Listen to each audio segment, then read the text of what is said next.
Wealthy millionaire leaves. Pregnant wife alone in labor. Mistress visits him at the hospital. Shadows flickered across the quiet maternity ward while thunder rumbled in the distance, foreshadowing the storm about to erupt in one family's life. In a luxurious penthouse across town, a man's phone buzzed with urgent messages, yet he silenced it, consumed by a secret rendezvous. In that same moment, an anguished mother-to-be clutched her belly, alone and terrified.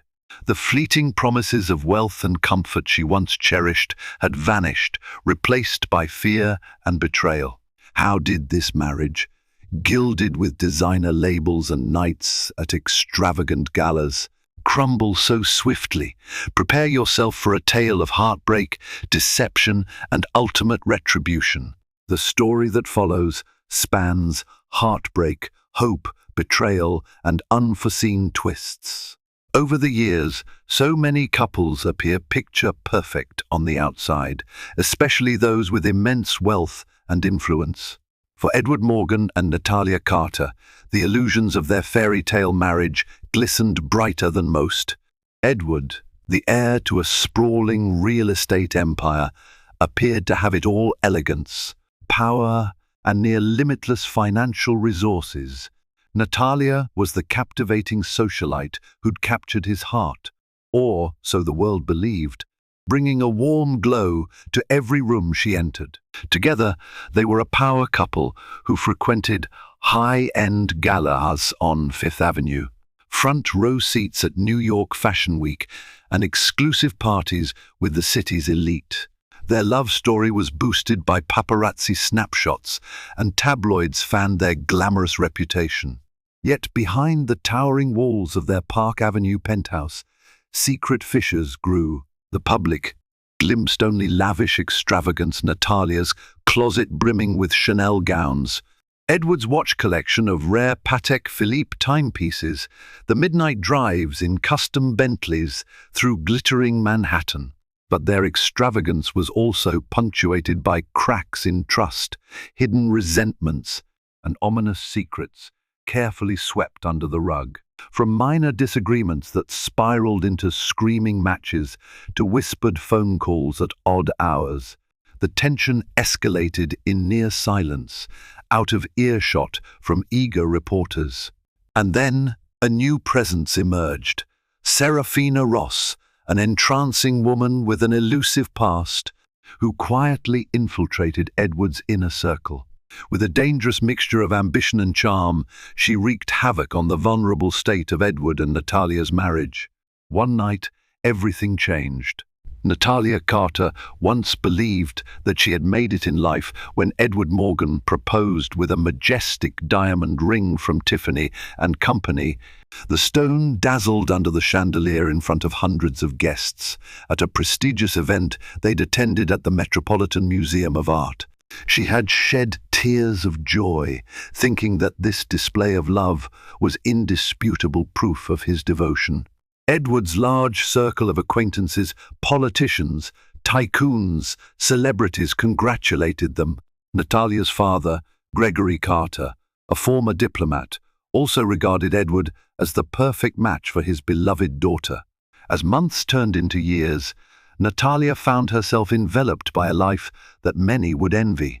Their penthouse on Park Avenue wasn't just any luxury apartment. It was one of New York City's finest, featuring a full-size indoor pool, a private movie theater, and butlers ready to serve around the clock. Weekends involved helicopter rides to the Hamptons, exclusive dinner parties with the city's A-listers, and endless shopping sprees on Fifth Avenue.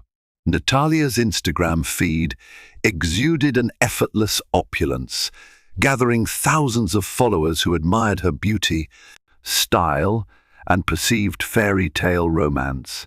But Natalia sensed something was amiss.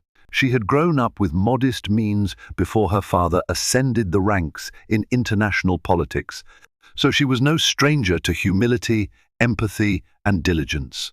She had an appreciation for the intangible aspects of family and partnership. No matter how she tried to maintain a calm, affectionate environment, Edward's enthusiasm for superficial glamour overshadowed everything else. Expensive gifts replaced heartfelt conversations. Instead of flowers or handwritten notes, Natalia would receive limited edition handbags. Rehearsed smiles replaced spontaneous laughter. Edward seemed more enamored by power lunches with corporate sharks than quiet, candlelit dinners at home. In her heart, Natalia suspected he was drifting. Small clues abounded. He'd disappear to take phone calls in another room. He'd lock his phone. Whenever Natalia approached, business trips extended unexpectedly. Even on days they attended events together, he seemed preoccupied, eyes scanning the crowd. She couldn't shake the feeling that he was forever chasing something intangible, something beyond her. When she tried to articulate her concerns, he dismissed them, painting her as paranoid. Gradually, Natalia felt herself turning into a fixture in Edward's life rather than his cherished partner. Though her instincts warned her of an invisible rift, she couldn't yet pinpoint the real danger. The couple's annual charity gala was nearing, an event that Natalia poured her heart into. The gala supported a cause close to her, funding neonatal care at Mount Sinai Hospital, hoping to help vulnerable mothers and newborns. The hospital was well known for its state-of-the-art medical equipment and caring staff, but for many families without wealth or resources, delivering a baby there was still a struggle. Natalia had chosen to champion that cause out of empathy and a heartfelt desire to give back, remembering her own mother's stories of hardship giving birth to Natalia in a small, rural clinic. She spent weeks preparing for the event, from the decor to the guest list, from the philanthropic auctions to the raffle prizes.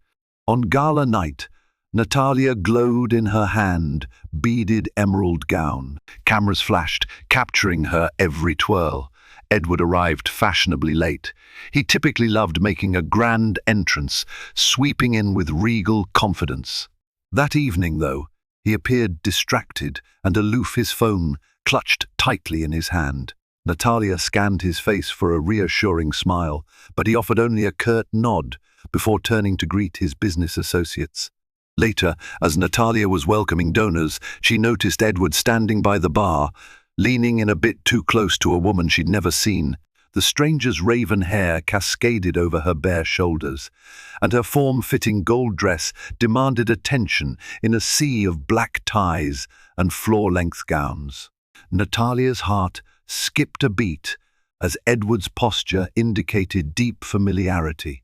When the woman placed a hand on Edward's wrist and giggled, Natalia felt her cheeks burn with an unfamiliar but powerful sense of jealousy. In that fleeting moment, the seeds of suspicion that had been growing within her found soil in which to flourish. Who was this mysterious woman?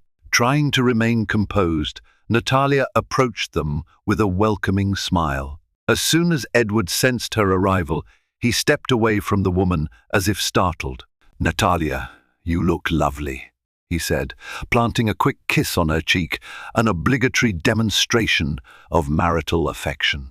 Then he turned to the woman. "Natalia, this is Serafina Ross. She's new in our finance division." The woman's perfect lips curved into a polite smile. "Pleasure to meet you, Miss S. Morgan," she said. The timbre of her voice held an air of secret confidence. Natalia wanted to ask more about Serafina's role, how she and Edward met.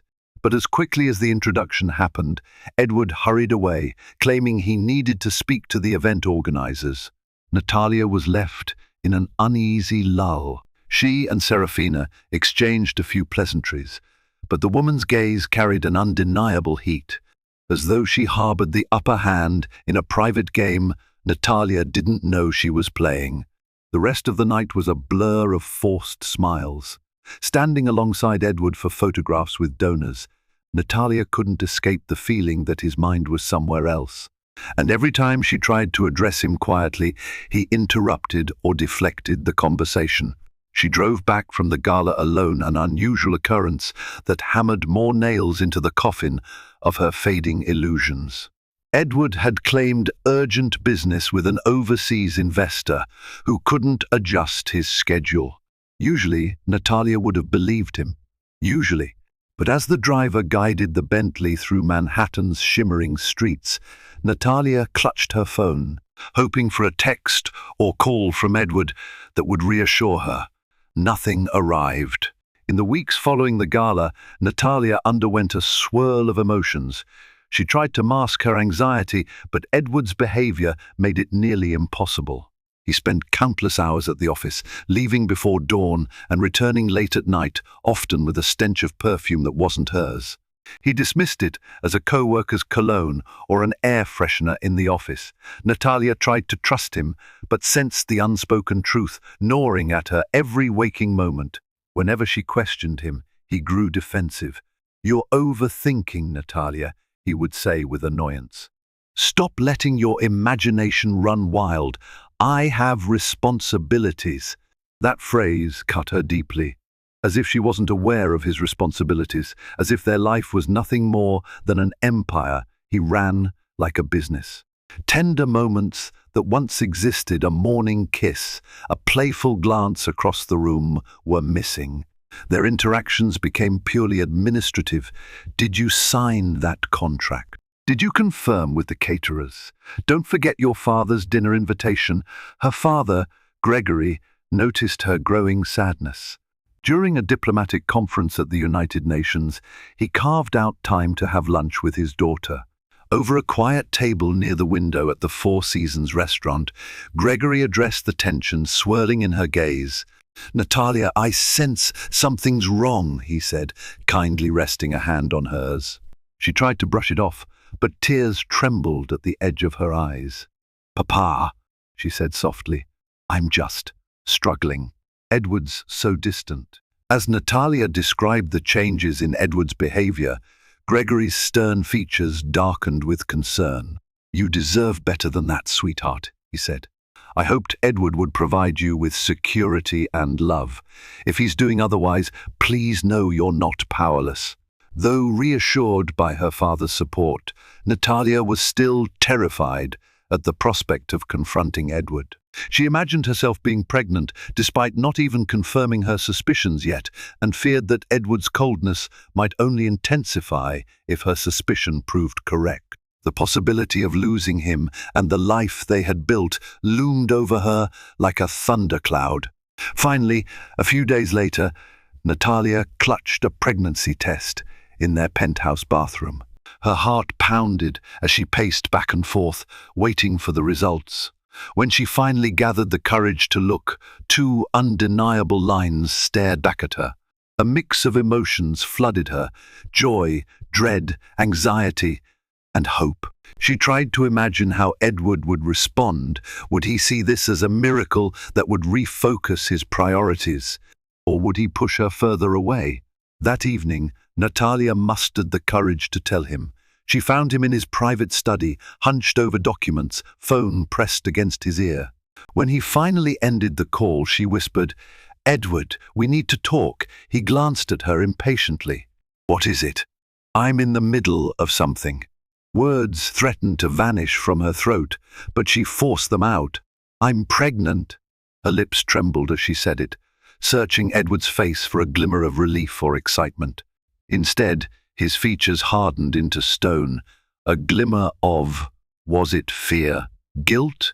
She couldn't quite interpret his reaction. It was as if the news was a nuisance more than a revelation. That's something," he finally muttered, eyes drifting to the papers on his desk. "We'll figure it out. I need to get back to work." Natalia stood there, stunned. No warm embrace, no heartfelt words. She left the study with her heart in fragments, tears streaming quietly as she realized this new life inside her might not be enough to mend the fissures in her marriage. Natalia's pregnancy should have been a beacon of hope, yet as days turned into weeks, Edward's neglect grew more blatant. He missed doctor's appointments, citing urgent meetings. When Natalia tried to show him ultrasound images, he barely glanced, preoccupied with an avalanche of phone notifications. She rarely heard the words, "How are you feeling, love?" or "Do you need anything?" Instead, she found herself retreating to her own mental fortress, convinced that Edward had surrendered to another force outside their marriage. The signs of infidelity became undeniable when Natalia found a silk scarf under the passenger seat of their Rolls-Royce. She had never seen it before, and it was saturated with a perfume that made her stomach churn. She confronted Edward immediately, brandishing the scarf like a piece of evidence in a courtroom. He shrugged and insisted it must belong to one of her friends.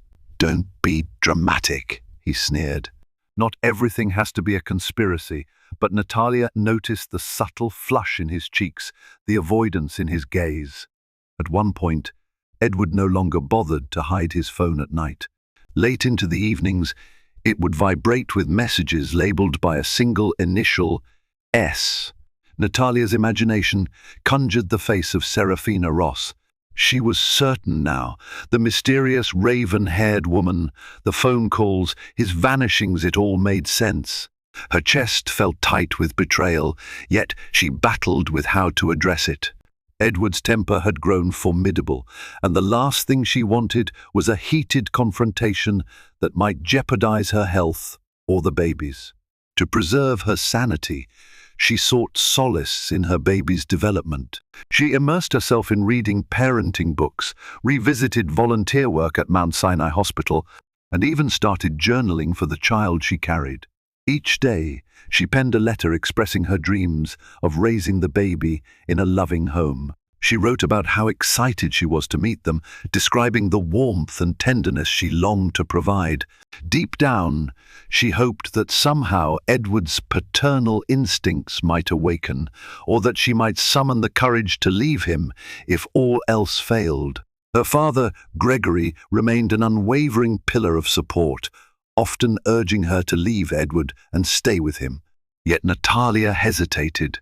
She feared the social backlash, the tabloids, the disintegration of the carefully crafted perfect couple image. She worried about her unborn child's future growing up in a broken household, overshadowed by scandal. And she still held on to a remnant of love for Edward, remembering the better times, hoping that version of her husband might re-emerge. But Edward spiraled further away, burying himself in business dinners and corporate events. Rumors circulated among social circles that Edward was frequently seen in Serafina's company. Whispers about them circulated in Manhattan's most exclusive lounges.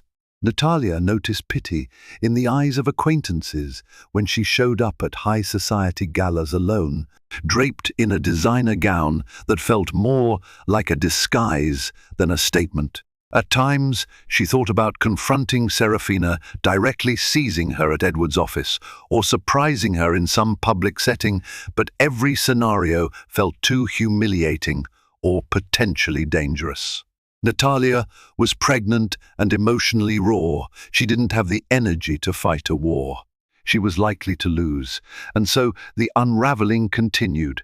Their marriage was now a transaction.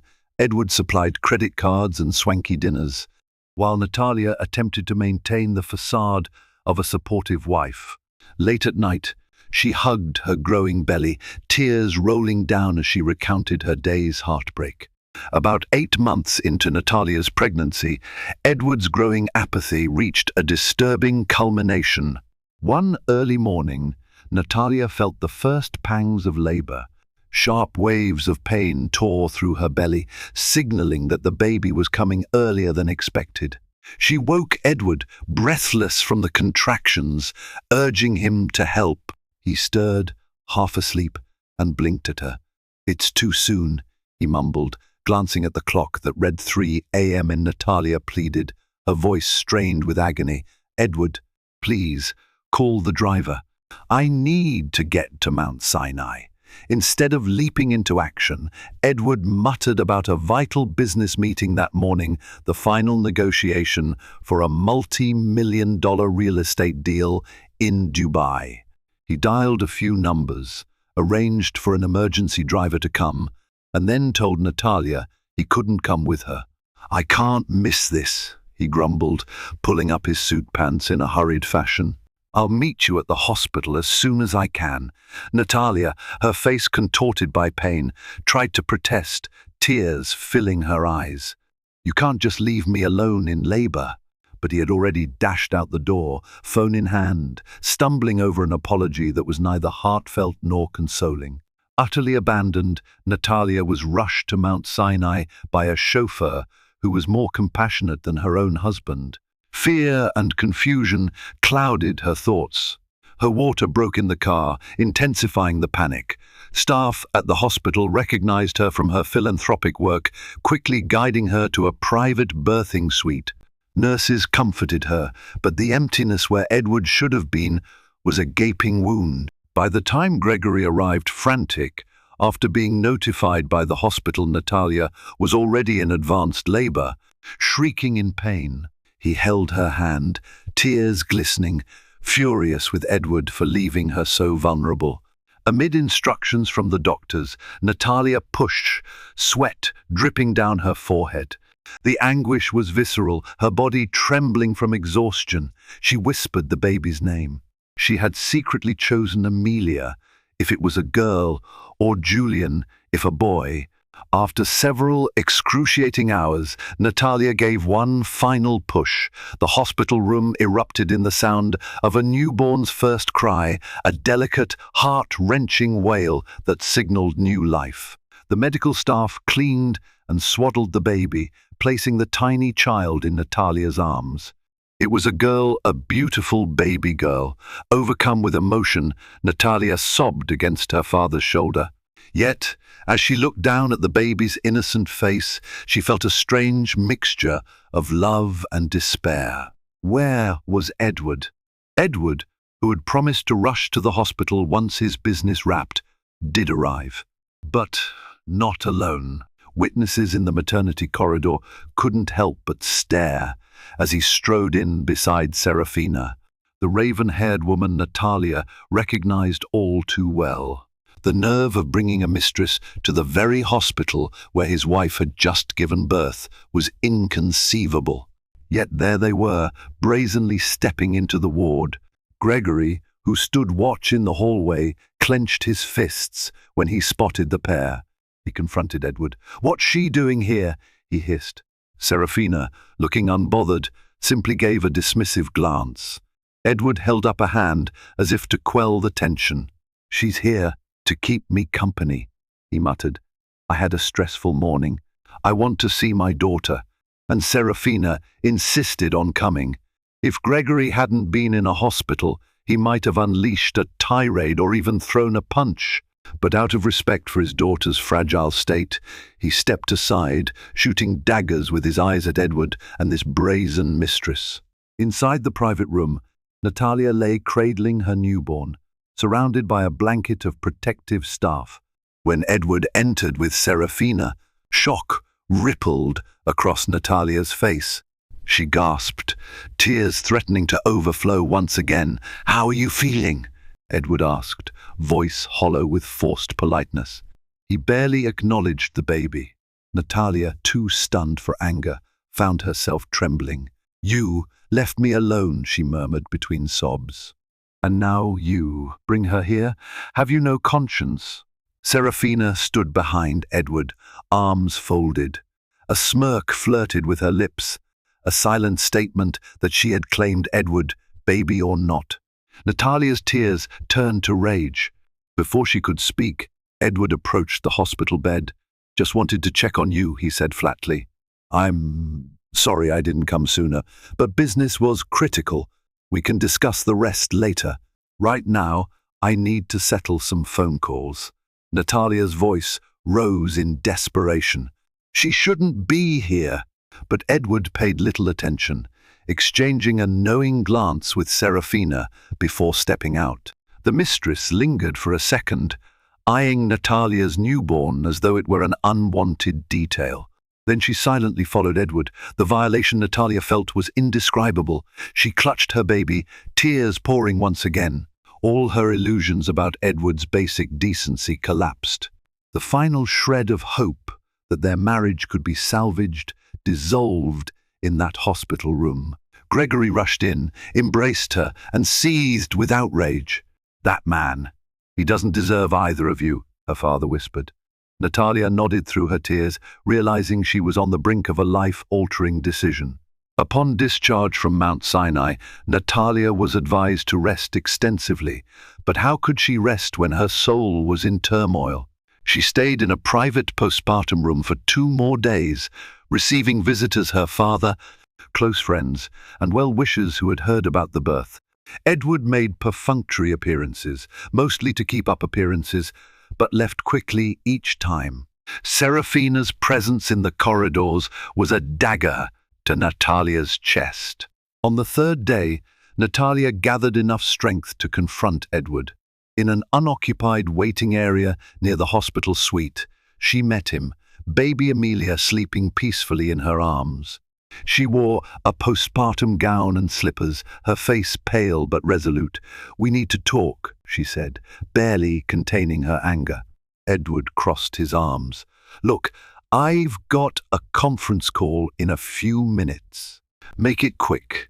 Natalia's eyes bore into him. "Did you really think it was acceptable to bring your mistress here? The day your daughter was born?" Edward shrugged, glancing at his phone. "Serafina is a part of my life now. I won't apologize for it. What do you want me to do? Pretend she doesn't exist?" Natalia's breath caught in her throat. This was the same man who once serenaded her with violins at a Christmas party, the man who had proposed to her under the Metropolitan Museum's grand arches. "So you're not even denying it?" she asked, voice trembling. "You're making our marriage a farce, and your daughter, she deserves better than this." He rolled his eyes. "Don't speak about what she deserves. I'm providing for you both financially. I'll pay for the best nannies, the best education. Don't try to manipulate me into some moral corner. I've told you, the business is my priority. I don't have time for emotional drama." The color drained from Natalia's face. She recalled all the times she'd gazed at him with love, all the illusions she harbored. Shattered.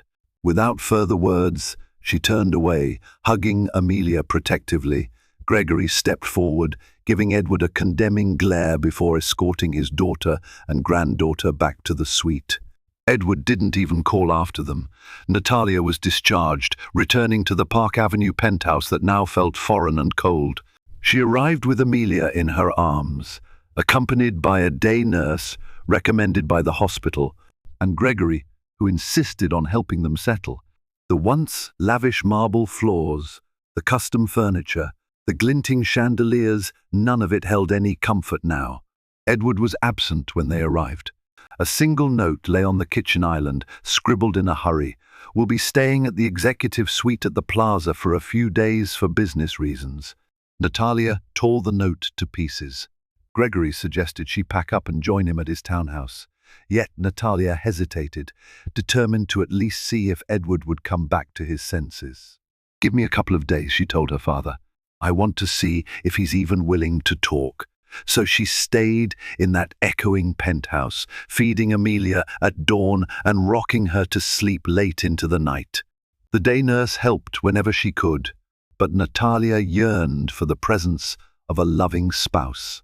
She stared at the empty side of the bed where Edward used to sleep, recalling how they once cuddled, daydreamed, and made plans for the future. Days slipped by with no sign of Edward returning. Natalia left voicemail after voicemail. She texted him updates about the baby, her first smile, her first response to a lullaby. All she received in return was a single message: busy.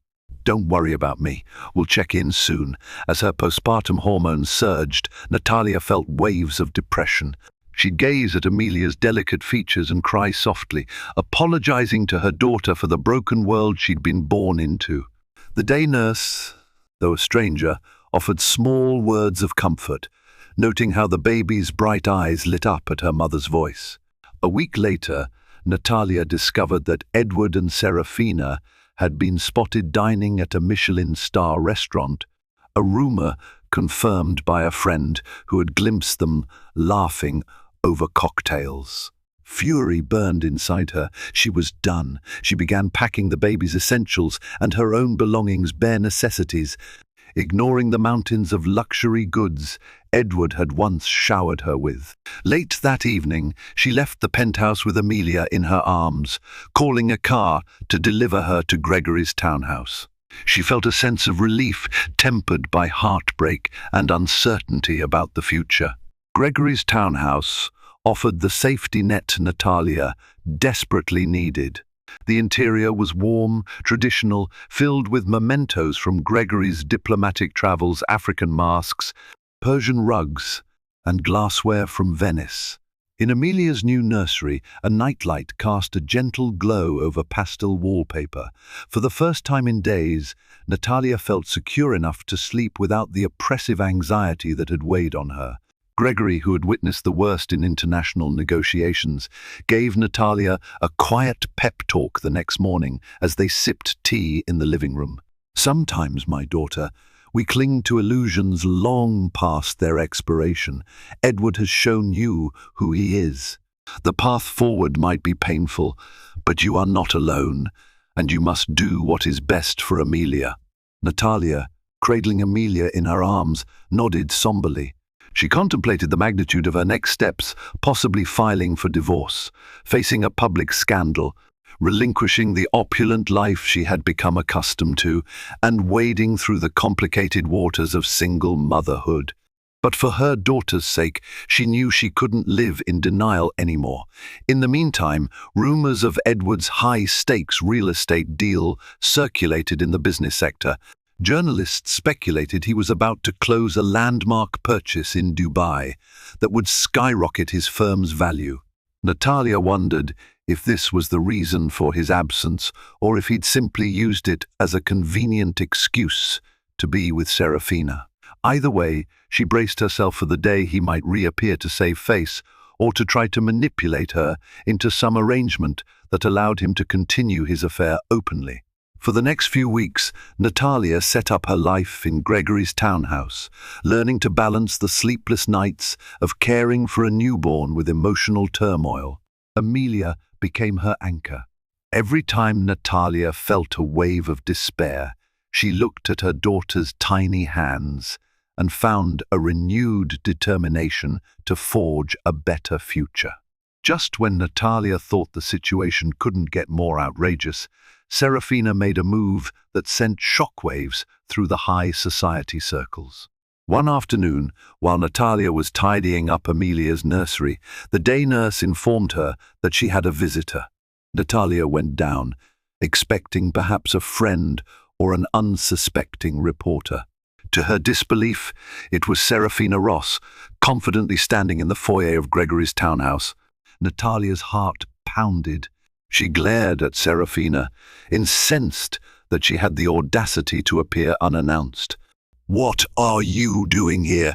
Natalia snapped, crossing her arms defensively. Serafina regarded her coolly, her black hair perfectly styled. She wore a pencil skirt and a designer blouse that radiated wealth and poise.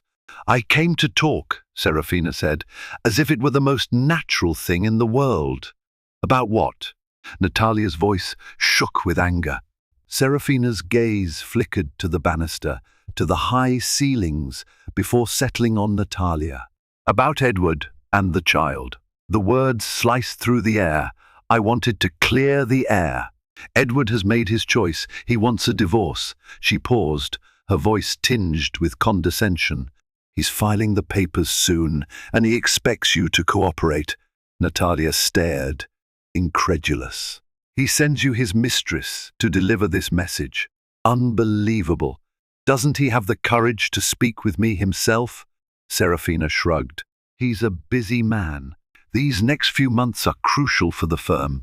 He doesn't want your drama interfering with his work. If you collaborate, there could be a sizable settlement." Anger erupted in Natalia's chest. "Listen carefully," she hissed. "You might have his attention now, but don't mistake that for anything deeper. Edward abandoned his wife in labor. What makes you think he won't abandon you someday? Serafina's expression tightened for a moment, but she quickly regained her composure. You're bitter, she replied simply. Edward and we understand each other. I'm not looking for a sentimental romance. He's always said you're too emotional. Natalia felt her throat tighten with rage. Get out of my father's house. If Edward wants to talk, he can act like a man and contact me directly. She signaled to the day nurse to escort Serafina to the door. Serafina gave Natalia a once-over glance, lips curling in a faint smile before striding out, leaving behind the echo of her high-heeled footsteps. In the aftermath, Natalia sank onto the couch, hands trembling. The casual cruelty of the visit was almost too much to bear. A sense of finality washed over her, laced with a steely determination. If Edward truly intended to file for divorce, so be it. She would ensure the child support was just, and she would muster the strength to build a better life for herself and Amelia, no matter the cost. Word quickly spread that Edward Morgan was engaged in an affair with his finance division's rising star, Serafina Ross. The news, initially just a whisper among socialites, escalated into a full-blown rumor. Gossip columns reveled in the scandal. Real estate tycoon ditches wife for mysterious financier. Read one headline. Though wealthy families like the Morgans often wielded power to suppress negative press, the tabloids pounced on the sordid details, unstoppable. Natalia, though humiliated by the media circus, found a certain catharsis in the public revelations. At least she no longer had to mask Edward's betrayals. The narrative was out there. She hoped it might force Edward to reconsider his brazen actions, if only for public image. However, Edward appeared unfazed. His interactions with Natalia were minimal, mostly through impersonal text messages about the baby's health or instructions to sign certain legal documents. But as the scandal swirled, a significant business deal Edward had pinned his hopes on took a turn for the worse. Whispers reached Natalia that Edward's prospective investors in Dubai were wary of negative publicity. Real estate moguls from the Middle East prided themselves on traditional values, and the rumors of Edward abandoning his wife during childbirth did not sit well with them. Instead of finalizing the contracts, they began stalling, refusing to commit further. Edward's father, the revered patriarch of the Morgan Empire, fell gravely ill from the mounting stress. He had put unwavering trust in Edward to maintain not only their wealth, but also the family's dignity.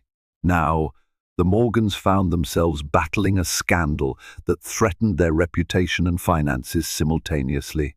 Media outlets hounded the elder Morgan for comments.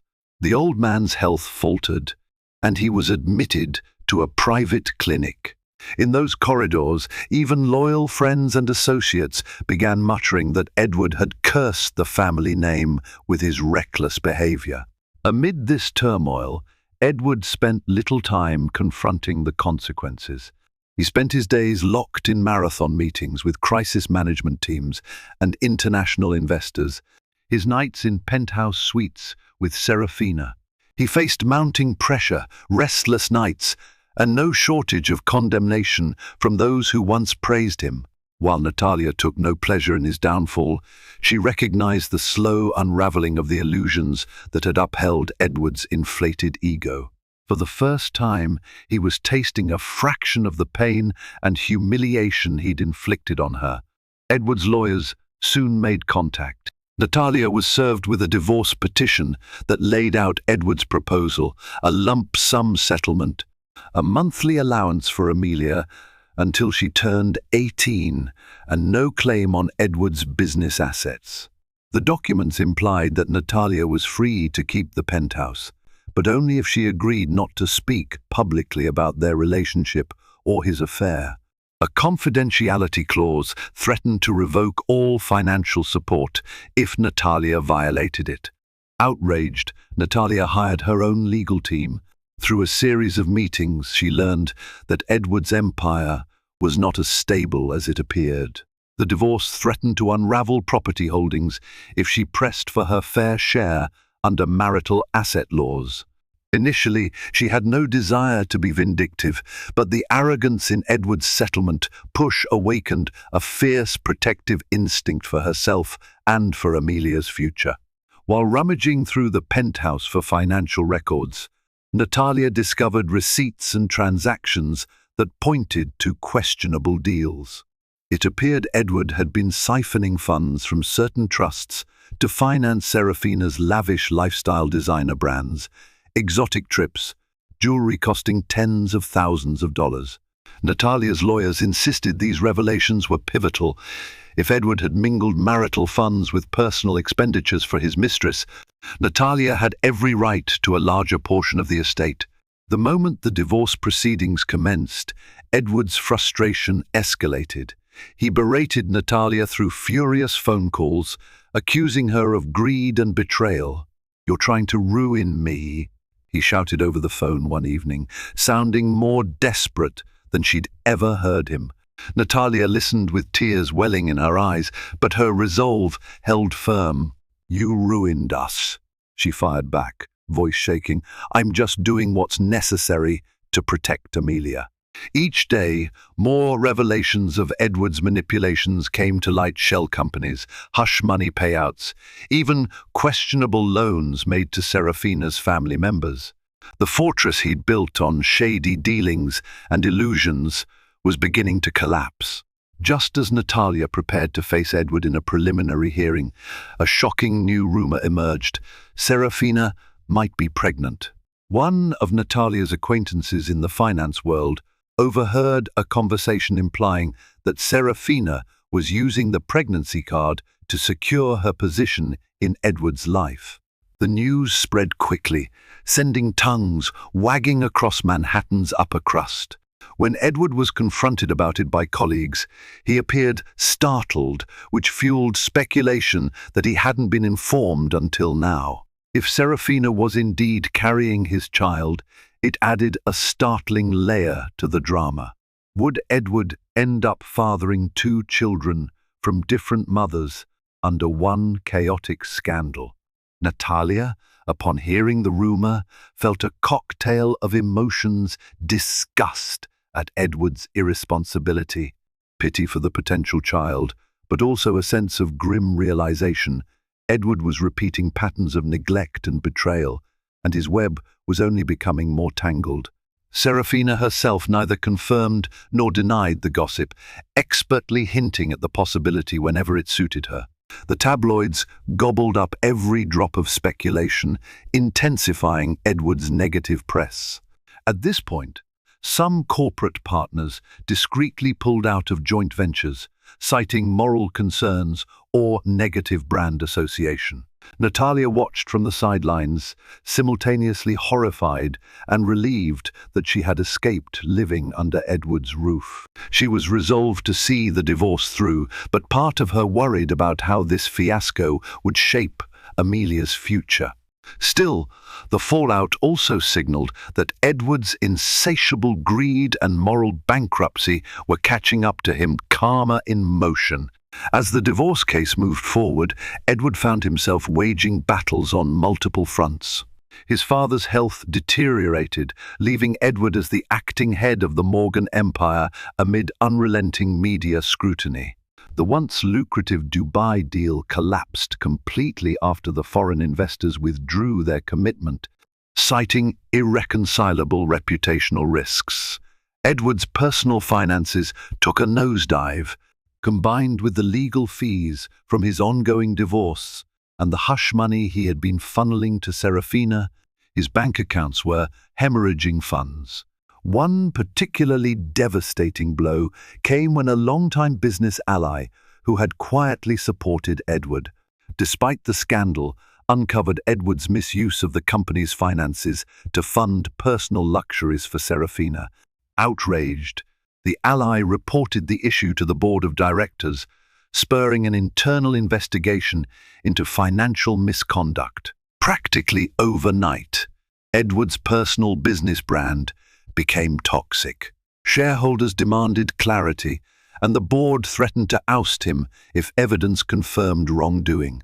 Cornered by adversity, Edward tried to shore up support from other wealthy associates, but they had begun distancing themselves. Why risk being tarnished by his scandal? Meanwhile, Serafina, who once gloated in her mistress status, seemed less enamored by Edward's diminishing power. Whispers suggested that she was spending her nights at a new penthouse Edward did not pay for, possibly financed by another wealthy benefactor. Edward's world started to crumble. Creditors sniffed at the edges of his fortune. His public image was in tatters. He realized too late that the entire fiasco had started when he abandoned Natalia during her most vulnerable moment. The city's moral condemnation reached a crescendo. High society events that once rolled out the red carpet for Edward now quietly excluded him from guest lists. Paparazzi, instead of praising his philanthropic endeavors, hounded him with scathing questions about marital betrayals and misappropriated funds. While Edward's empire burned, Natalia flourished in the unlikeliest of ways. Though the scandal had initially rocked her self-esteem, she discovered a renewed sense of purpose. She had an innocent baby to raise, after all, and she had to be strong. With Gregory's help, she revived an old passion, writing. Natalia started a blog that chronicled her experiences of motherhood, heartbreak, and survival. Her authentic voice touched thousands of readers, many of whom empathized with her betrayal and admired her resilience. The blog quickly evolved into a platform for advocating for single parents and championing postpartum mental health subjects. Natalia now understood intimately. Sponsors and partnerships poured in as her authenticity resonated across social media. Renowned parenting brands reached out, wanting Natalia's endorsement. Invitations to speak at women's conferences arrived in her inbox. Rather than cowering in shame, Natalia embraced this new chapter, turning her personal tragedy into a voice of empowerment. In time, she expanded her philanthropic work at Mount Sinai Hospital, using her influence to raise funds not just for neonatal care, but also for mental health services for new mothers who found themselves overwhelmed or unsupported. The staff and nurses who had witnessed her tears now marveled at her strength and kindness. Natalia's father beamed with pride. As Natalia found financial independence, she relied less and less on Edward's hush money settlement. She and her lawyer negotiated fairly, but she refused to sell her silence just to preserve Edward's reputation. Whenever the tabloids approached her for a tell-all story, she politely declined. She didn't need to exploit the scandal any further. She had found her voice and would no longer let Edward's narrative define her. Her primary focus was on giving Amelia a nurturing environment and forging her own path in the world, one that didn't revolve around designer handbags or gilded illusions. Eventually, Edward could no longer evade the consequences of his misdeeds. The board of directors conducted a formal audit of his dealings, and the results were damning. He had used company accounts for personal expenses, paid off Serafina's lavish indulgences, and attempted to bury the evidence with fake invoices. The board voted to remove him from his executive role, a near impossible scenario had it been just a year prior. But now, the tide had turned firmly against him. Summoned to a board meeting, Edward faced a room of stern, unyielding faces. The once adoring colleagues hammered him with questions, citing specific financial misappropriations. Under the glaring overhead lights, Edward's bravado wavered. He tried to justify his actions with half-truths, but the evidence was stacked too high. With the threat of legal action looming, the only mercy the board showed was allowing him to resign quietly. Edward knew he had no choice but to comply, effectively conceding his downfall. For someone whose entire identity revolved around success, prestige, and social standing, the blow was devastating. His father's health, still tenuous, meant he couldn't turn to the aging patriarch for support. His mother, too distraught by the scandal, refused to speak to him. Old friends severed ties, ignoring his pleas for help. Edward was left alone, in a penthouse he could no longer afford, haunted by the ghosts of opulence that once defined his life. Meanwhile, Serafina's pregnancy remained unconfirmed in the public sphere. She, now that Edward was dethroned, swiftly moved on to new ventures. Whispers suggested she left for Los Angeles, courting wealthy Hollywood producers. If Edward tried to contact her, she either ignored him or fed him vague excuses. His phone messages to her went unanswered. The woman he had practically destroyed his marriage for seemed to vanish, leaving him without the power or the love he had foolishly pursued. In one final act of desperation, Edward tried to meet Natalia, requesting a face-to-face in Gregory's townhouse. Natalia, though resentful, allowed it. He arrived with sorrow etched into his face, wearing a rumpled suit rather than his usual tailored finery.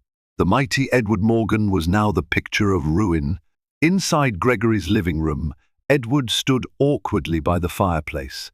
Natalia entered with Amelia in her arms, a silent testament to the life he had ignored. He looked at his daughter, noticing how she had grown since the day she was born. He reached out a trembling hand. "May I hold her?" Natalia hesitated, but relented, gently placing Amelia in his arms. The baby, sensing a stranger's hold, let out a confused whimper. Edward's eyes watered.